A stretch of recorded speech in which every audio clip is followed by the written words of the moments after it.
Welcome to health well.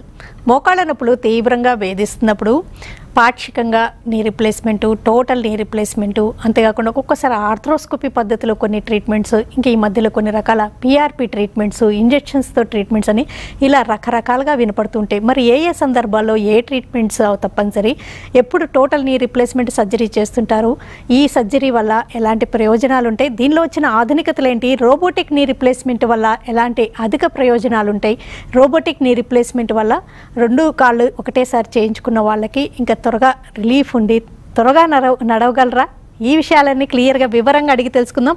Hitech City Yashoda hospitals senior orthopaedic and joint replacement surgeon doctor Keerthi Paladugu సార్ని అడిగి.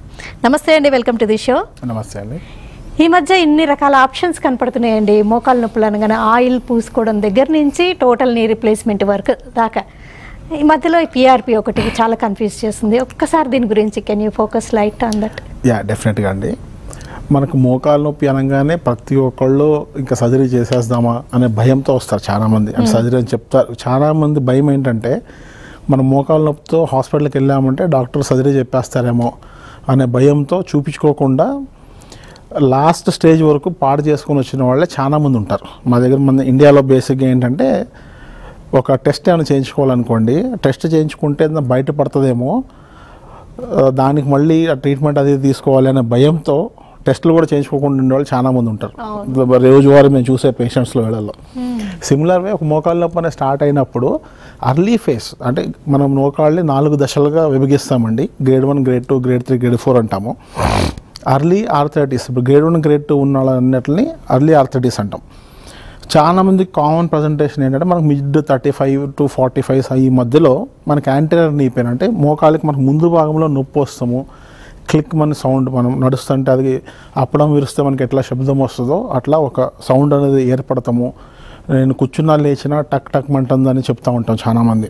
That is very early face అనమాట. ఈ ఫేస్లో మనం చాలా వరకు ఎక్సర్సైజెస్తోనే రిలీఫ్ అనేది వస్తుంది. మన క్వాడ్రిసెప్స్ అనే మజిల్, థై మజిల్ ఏమైతే ఉంటుందో ఆ మజిల్ స్ట్రెంత్ పెరుగుతుందో మోకాళ్ళ మీద లోడ్ అనేది తగ్గి చాలా వరకు రిలీఫ్ అనేది వస్తుంది. And some life style modification అంటే కింద కూర్చుంటాం ఆపుతాం కానివ్వండి, మెట్లు ఎక్కి దిగేది అన్వాంటెడ్గా చేయకుండా ఉంటాం కానివ్వండి, ఇట్లాంటివి చేసుకుంటే రెగ్యులర్గా స్ట్రెంథనింగ్ ఎక్సర్సైజ్ చేసుకుంటూ ఉంటే ఇబ్బంది ఉండదని అంటాం. That is all grade 1, grade 2స్లో.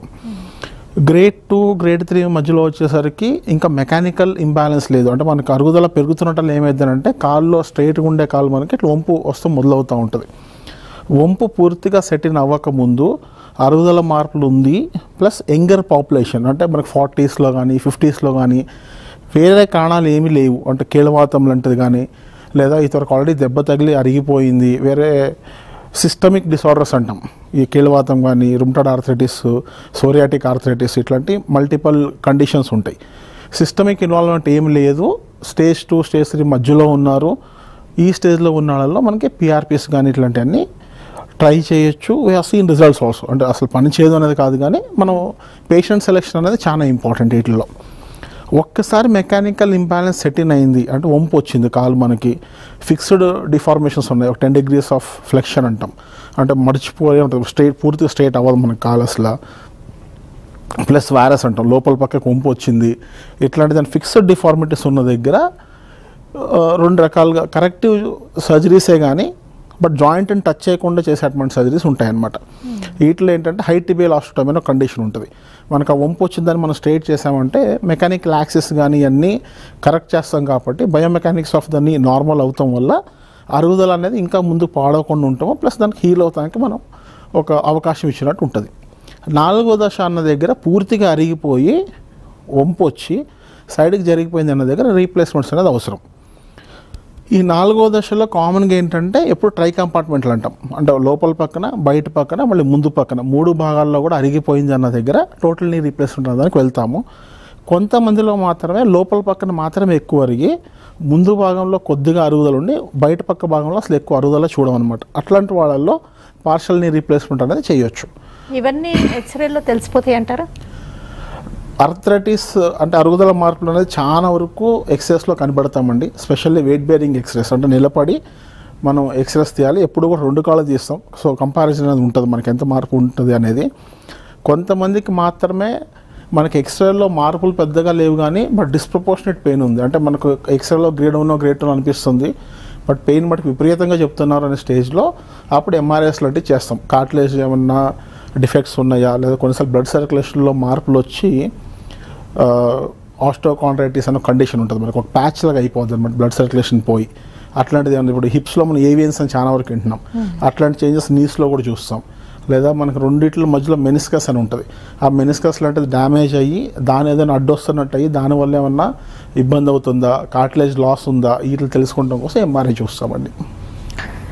ఈ నీ రిప్లేస్మెంట్ కంటే ముందు అంటే అరుగుదల ఉంటుంది, వాళ్ళకి పెయిన్స్ ఎక్కువగా ఉంటుంటాయి, కానీ కొన్ని ఇంపార్టెంట్ అకేషన్స్ ఉంటాయి, మ్యారేజెస్ కానీ లేకపోతే జర్నీ చేయాల్సిన సందర్భం, అప్పుడు మిమ్మల్ని ఈ సర్జరీ తర్వాత చేయించుకుంటామండి, ఈ కొంతకాలం ఈ 1 month మాకు ఈ పెయిన్ లేకుండా ఉంచమని ఇంజెక్షన్స్ అవి అడుగుతుంటారండి, దాని గురించి ఏమంటారు?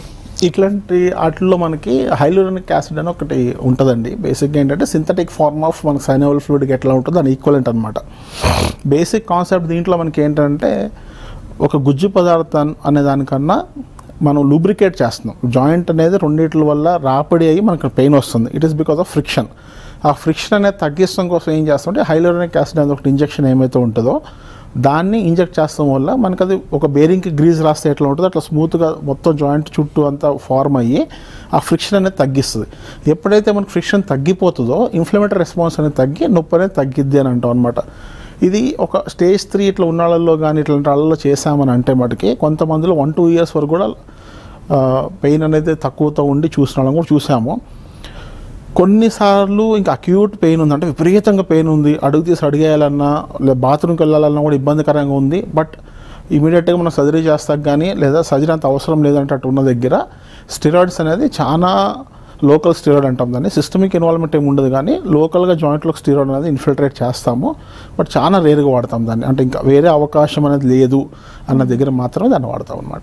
ఓకే, వీటి వల్ల ఎలాంటి సైడ్ ఎఫెక్ట్స్ ఉండవు? ఒక్కొక్కసారి కొన్ని సందర్భాల్లో ఈ ట్రీట్మెంట్స్ వల్ల తర్వాత సర్జరీకి కూడా కష్టం అవడం జరుగుతూ ఉంటుందని వింటుంటాం, దాంట్లో ఫ్యాక్ట్ ఉందా? అంటే ఓన్లీ థింగ్ ఈజ్ లైక్ ఎంత స్టెరైల్గా చేస్తాం అనేది ఉంటుందండి. బేసిక్గా మనం చేసే పద్ధతి ఎంత స్టెరైల్గా చేస్తున్నాము, ఇన్ఫెక్షన్ని ప్రివెంట్ చేస్తాక ఏమేమి జాగ్రత్తలు తీసుకుంటున్నాం అనే దాన్ని బట్టి ఉంటుంది. ఇన్ఫెక్షన్ అయ్యి అది కూడా చాలా విపరీతంగా ఫల్మినెంట్ ఇన్ఫెక్షన్స్ అంటాం, అట్లాంటిది ఏమైనా అయింది అన్న పరిస్థితిలో మాత్రమే మళ్ళీ రీప్లేస్మెంట్ చేయలేమనే పరిస్థితి వస్తుందేమో కానీ వేరే ఏ కండిషన్లో కూడా మనం రీప్లేస్మెంట్ అనేది చేయలేము అనేటట్టు ఉండదండి. బట్ ఎప్పుడైనా కూడా ఇంజెక్షన్స్ కానీ ఇట్లాంటిది ఏమైతే ఉందో టెంపరీ రిలీవర్ లాగా కానీ అనుకోండి, లేదంటే డిస్ప్రపోర్షనేట్ పెయిన్ మనకి ఎక్స్రేకి పేషెంట్ చెప్పే పెయిన్కి డిస్ప్రపోర్షనేట్గా ఉన్న దగ్గరే వాడతాం కానీ ప్రతి పేషెంట్లో ఫస్ట్ దీన్ని ట్రై చేసి తగ్గలేదంటే అప్పుడు సర్జరీకి వెళ్దాం అనేటట్టు కాదండి, చాలా కాషియస్గానే వాడతాం ఇట్లా. మీరు ఒక సీనియర్ సర్జన్, ఎన్నో వేల surgeries, knee replacement surgeries, joint replacement surgeries చేశారు అండ్ జెన్యూన్గా సజెషన్స్ ఇస్తారని చాలామంది మీ దగ్గరకు వస్తూ ఉంటారు. అయితే ఈ మధ్య ఇది మాత్రం మీరు ఆల్రెడీ అడ్రస్ చేశారు, ఇంకొంచెం క్లియర్గా చెప్పండి, పిఆర్పి ట్రీట్మెంట్ ఎవరు చేయించుకోవచ్చు, ఎవరు చేయించుకోకూడదు, దాని కాన్సిక్వెన్సెస్ ఎలా ఉంటున్నాయి, మీ దగ్గరకు వచ్చే వాళ్ళ ఎక్స్పీరియన్సెస్ గురించి ఒక్కసారి క్లియర్గా చెప్తే చాలామందికి కన్ఫ్యూజన్స్ తగ్గుతాయి. సో ఇందాక అన్నట్టు నా క్రైటీరియా అని చెప్తానండి, everybody's criteria cannot be the same. So నా criteria to use and PRP కానీ లేదు అని అంటే బోన్ మ్యారోను వాడుతున్నాం ఈ మధ్యలో, ఇట్లాంటివన్నీ ఏముందో younger population is the first indication. రెండోది సిస్టమిక్ ఇన్వాల్వ్మెంట్ అనేది ఏం లేదు, అంటే కీళ్ళవాతం లాంటిది కానివ్వండి లేదా వేరే ఒక సిస్టమిక్ డిసార్డర్స్ అని అంటాం, వాతం లాంటి కండిషన్స్ ఏమైతే ఉంటాయో ఇట్లాంటిది ఏమీ లేదు మనకి. సెకండరీ డిసీజ్ లాంటిది ఏమీ లేకుండా అరుగుదల నార్మల్గా అరుగుదల అవుతామో, లేదంటే ఒక దెబ్బ తగిలి కార్టిలేజ్ ఒక పొర లాంటిది పోయింది, బట్ డిఫార్మేషన్ మనకి ఏదైతే వంపు కానీ ఇట్లాంటిది ఏమీ లేదు, అట్లా ఉన్న కండిషన్లో డిస్ప్రపోర్షనట్గా పెయిన్ ఉండి యంగ్ పాపులేషన్ ఉన్న వాళ్ళల్లో రీజనరేషన్కి హెల్ప్ అయ్యిద్ది అనే ఉద్దేశంతో పిఆర్పిస్ చేస్తాం. ఎవరిలో చేయకూడదు అని అంటే చేయకూడదు అంటే ఏం లేదు, జస్ట్ నాట్ అండ్ స్టెరాయిడ్ లాంటిదో లేదా హార్మ్ చేస్తుంది అయితే ఏం కాదు. Even if it doesn't work, it doesn't cause any harm when it is done in and sterile condition. Sterile condition కనుక కాంప్రమైజ్ అయ్యాము అని అంటే ఇన్ఫెక్షన్స్ అట్లా అయ్యే అవకాశం ఉంటుంది, అది ఎవరిలో అయినా కూడా అది ఇబ్బంది పెడుతుంది. రెండోది చేయించుకున్న, నేను నా భాషలో చెప్పేది ఏంటంటే చేయించుకున్న ఉపయోగం ఉండకపోవచ్చు అని చెప్తాం. ఎట్లా అంటే ఆల్రెడీ వంపు సెట్ ఇన్ అయింది, నా కాలు ఇట్లా స్ట్రేట్ ఉండాల్సింది ఇంత వంపు ఉందండి, ఇంత వంపు ఉన్న దాంట్లో నేను పిఆర్పి ఇచ్చిన రీజనరేట్ చేసిన అనుకుందాం, రీజనరేట్ చేసినా కూడా ఈ వంపు ఉండటంతో మెకానికల్ ఇంబ్యాలెన్స్ ఉండటం వల్ల మళ్ళీ దానిపై రాపిడి అవుతుంది. రీజనరేట్ అయ్యింది మళ్ళీ పాడవుతుంది. So there is no point in trying in those kind of a cases అని అంటాం అనమాట. ఓకే. ఎవరైనా మోకాళ్ళ నొప్పులతో మీ దగ్గరకు వచ్చినప్పుడు ఇంకా డిలే చేయకండి, ఇంకా తప్పనిసరిగా ఇంకే ఆల్టర్నేటివ్ థెరపీస్ ఆలోచించకండి, ఇంకా తప్పనిసరిగా టోటల్ నీ రీప్లేస్మెంట్కి వెళ్ళండి అని చెప్పే సందర్భాలు ఏంటంటారు? ఏవి చూసి, ఎలాంటి ఫ్యాక్టర్స్ చూసి సజెస్ట్ చేస్తారు? ఇక్కడ చాలా మంది ఎట్లా ఉంటారంటే అండి, వచ్చే పేషెంట్స్ నాకు కాలు వంపు వచ్చేసిందండి, నేను ఎక్స్రేలో కూడా చాలా విపరీతంగా అరిగిపోయిందని చెప్పారు, మా ఇంటి దగ్గర వాళ్ళు పలానా వాళ్ళు మాకు సర్జరీ చేయాలని చెప్పారు అని వస్తారు. సో వచ్చిన ప్రతి ఒక్కరికి సర్జరీ చేస్తామనేది పాయింట్ కాదు. మా criteria to do surgeries like నొప్పి అనేది నాకు కొన్ని నెలలుగా కొన్ని సంవత్సరాలుగా ఉంది, ఇదేదో 2-3 వారాల నుంచో లేకపోతే ఒక 6 వారాల్లో 3 నెలలు 2-3 నెలల నుంచో ఉంది అని అంటే సర్జరీ చేసేస్తాం అనేది కాదు. That is all inflammatory, acute inflammatory responses అంటాం. వాటిల్లో మనం ఇంకా టైం ఇవ్వచ్చు, అంటే ఎక్సర్సైజ్ ఇవ్వచ్చు, తర్వాత మందులతో చూడొచ్చు, ఇట్లా ఉంటుంది అనమాట. ఎవరికైతే ఒక 6 నెలల నుంచి సంవత్సరం పైబడిగా నొప్పి అనేది కంటిన్యూస్గా ఉంటుంది, ఎక్సర్సైజెస్ అనేది నేను ప్రతిరోజు చేస్తున్నాను, డాక్టర్ గారు సజెస్ట్ చేసింది కానీ ఫిజియోథెరపిస్ట్ సజెస్ట్ చేసింది కానీ ప్రతిరోజు చేస్తున్నాను, మెడికేషన్స్ ట్రై చేశాను, ప్లస్ నా పెయిన్ కిల్లర్స్ తీసుకోవాల్సిన అవసరం ఒక 6 నెలల క్రితం వారానికి ఒకసారి తీసుకుంటుంటే ఇప్పుడు నేను ప్రతిరోజు తీసుకోవాల్సిన అవసరం పడింది, లేకపోతే వారానికి 2-3 సార్లు తీసుకుంటున్నాను అనే స్టేజ్కి వచ్చిన వాళ్ళల్లో main indication is rest pain. Even పుడుకున్నా సరే నాకు నొప్పులు తెలుస్తున్నాయండి అనే ఉన్న వాళ్ళలో డెఫినెట్గా సర్జరీ అనేది హెల్ప్ చేస్తుంది, సర్జరీ చేయించుకోవాలి.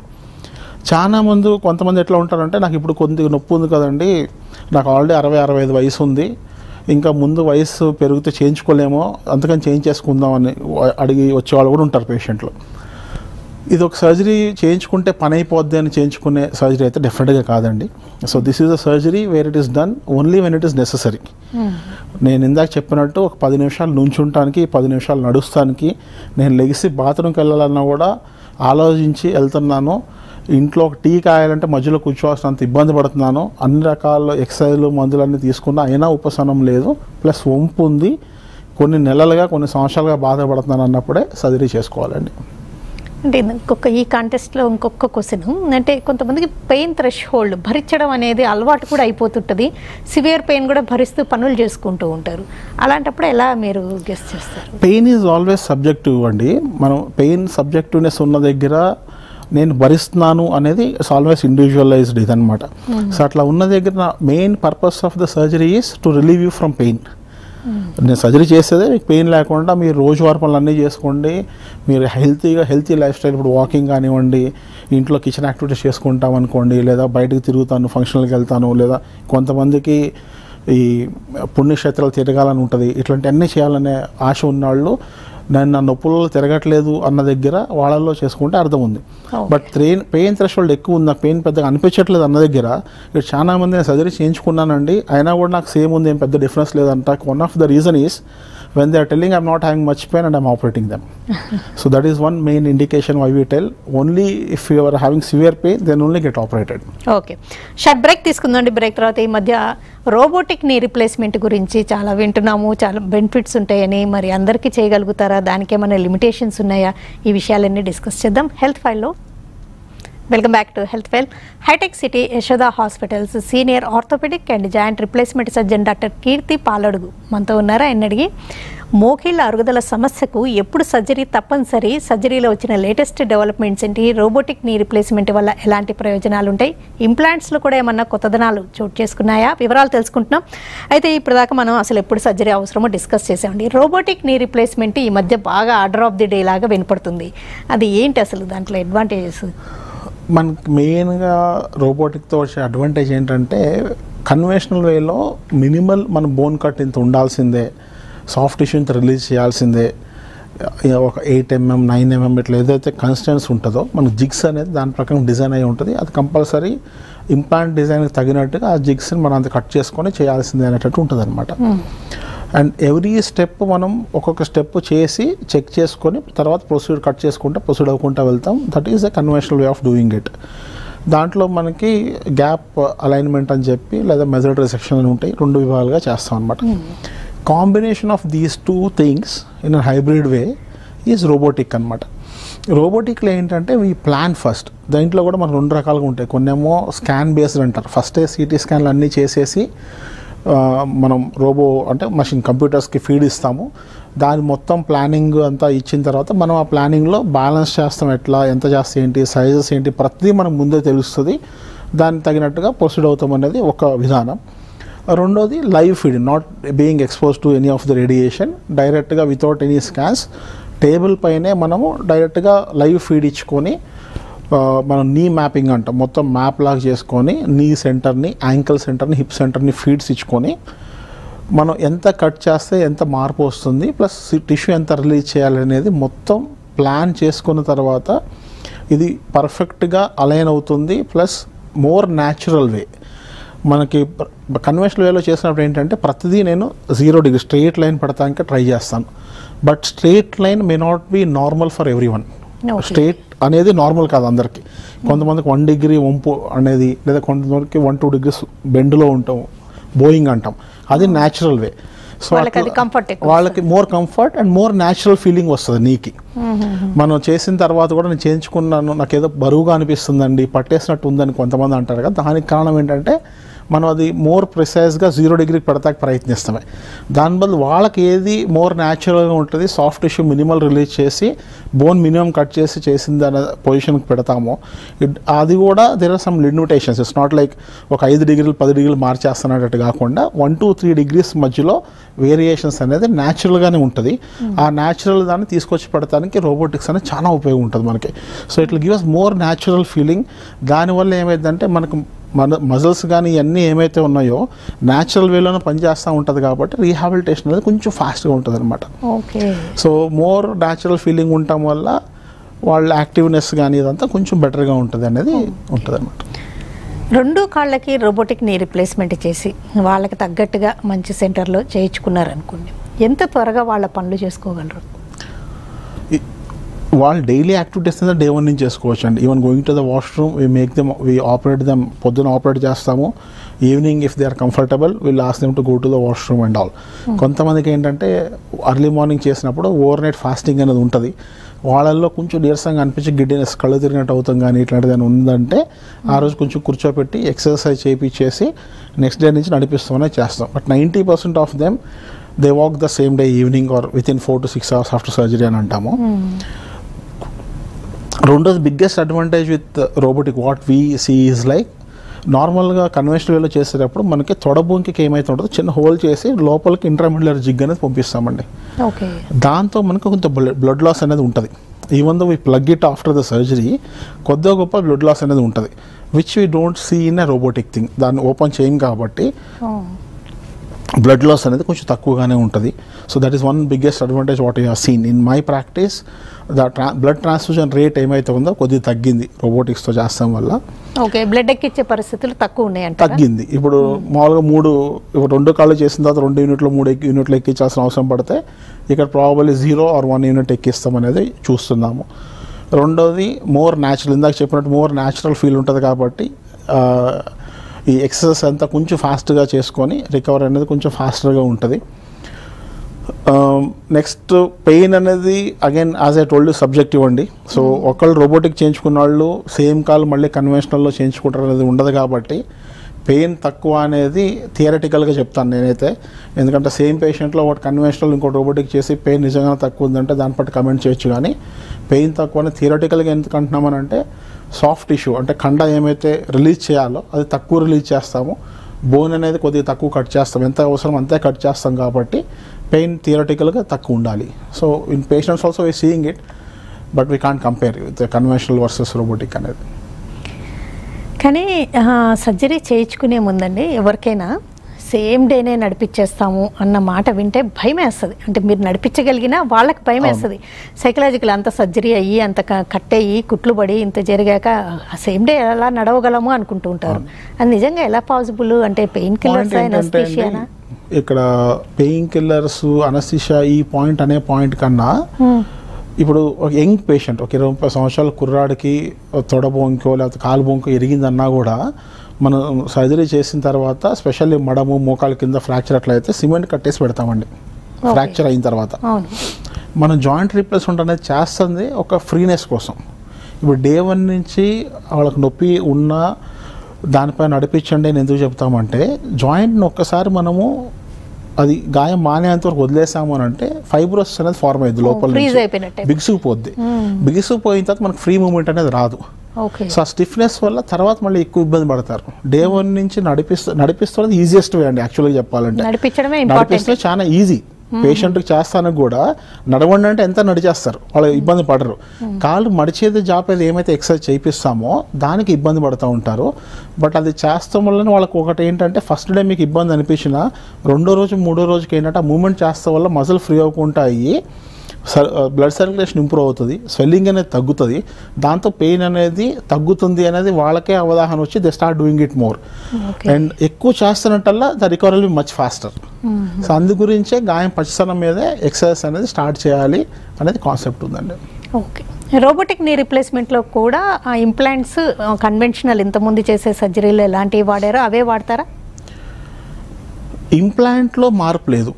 రోబోటిక్స్ చేసినా కన్వెన్షనల్ వే చేసినా ఇంప్లాంట్లో డిపెండింగ్ ఆన్ పేషెంట్స్ ఏది అవసరం ఉంది ఏంటి అనే దాన్ని బట్టే ఉంటుంది.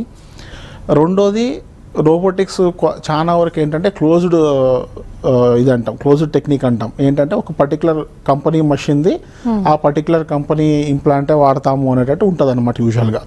ఎందుకంటే దానికి ఇచ్చిన ఫీడ్ ఏమైతే ఉందో, సో వాళ్ళు ఏ బేస్డ్ అండి, నేను ఫీడ్ ఇస్తాను, మ్యాపింగ్ చేస్తాను, సో ఇది పర్టికులర్ ఈ సైజ్కి వస్తుంది అనేది వాళ్ళ ఇంప్లాంట్ డిజైన్కి తగినట్టుగానే ఆ పర్టికులర్ సైజ్ అంతా పెట్టుంటారు. కాబట్టి it will be more precise if you do it అనేది ఉంటుంది అనమాట. బట్ కన్వెన్షనల్ అండ్ దీంట్లో మిక్స్ అండ్ మ్యాచ్ లాగా చేసుకొని గ్యాప్ బ్యాలెన్సింగ్ చేసుకొని చేసే విధానాలు కూడా ఉన్నాయి. అది కూడా చేసుకుంటే టెక్నికాలిటీ చాయిస్ ఉంటుంది. కన్వెన్షనల్ దాంట్లో అయితే పేషెంట్కి కొన్ని ప్యాటర్న్ ఆఫ్ నీస్కి కొన్ని కంపెనీ ఆఫ్ ఇంప్లాంట్స్ అనేది బెటర్గా పనిచేస్తుంది అనేది ఉంటుంది అనమాట. అంటే బెటర్గా బోన్ కట్ మినిమం అయ్యి మంచిగా రిజల్ట్స్ అనేది వస్తుంది అనేటట్టు ఉంటుంది. దాన్ని బట్టి చూస్ చేస్తాం అనమాట. And most of it we go with imported implants only. అంటే నవేడేస్ కూడా రోబోటిక్ వద్దులేండి మీకు కన్వెన్షనల్ సూట్ అవుతుంది అని చెప్పే సందర్భాలు కూడా ఉంటాయా? రోబోటిక్ వద్దు కన్వెన్షనల్ అనేది నేను 2 దాంట్లో చెప్తానండి. ఒకటేమో గ్రాస్లీ ఆస్టోపోరోటిక్. రోబోటిక్ చేసేటప్పుడు ఏంటంటే మనము పిన్స్ వేస్తాం, ట్రాకర్స్ అని చెప్పి. కీళ్ళవాతం అది విపరీతంగా ఉన్న వాళ్ళలో బోన్ బాగా వీక్గా ఉంటుంది. అట్లాంటి వాళ్ళలో మనం పిన్స్ ఏమైతే వేస్తామో అక్కడ పిన్ సైట్ ఫ్రాక్చర్స్ అయ్యే అవకాశం ఉంటుందండి. సో అట్లాంటి ఒక కండిషన్లో నేను పర్సనల్గా రోబోటిక్స్ వద్దు కన్వెన్షనల్కి వెళ్దామని చెప్తే వాళ్ళలో ఎక్స్టెన్షన్ స్టెమ్స్ అనేది వాడతామన్నమాట. రెండోది గ్రాస్లీ ఒబీస్ ఉన్న వాళ్ళలో కూడా మనకు ఫ్యాట్ లేయర్ అనేది ట్రాకర్స్ అడ్డు వస్తూ ఉంటుంది. షార్ట్ ఉండి బాగా ఒబీస్ ఉన్న వాళ్ళల్లో మనం ట్రాకర్స్ పెట్టి దానిపైన మళ్ళీ ఒక టోర్నిక్ అనేది వేస్తాము.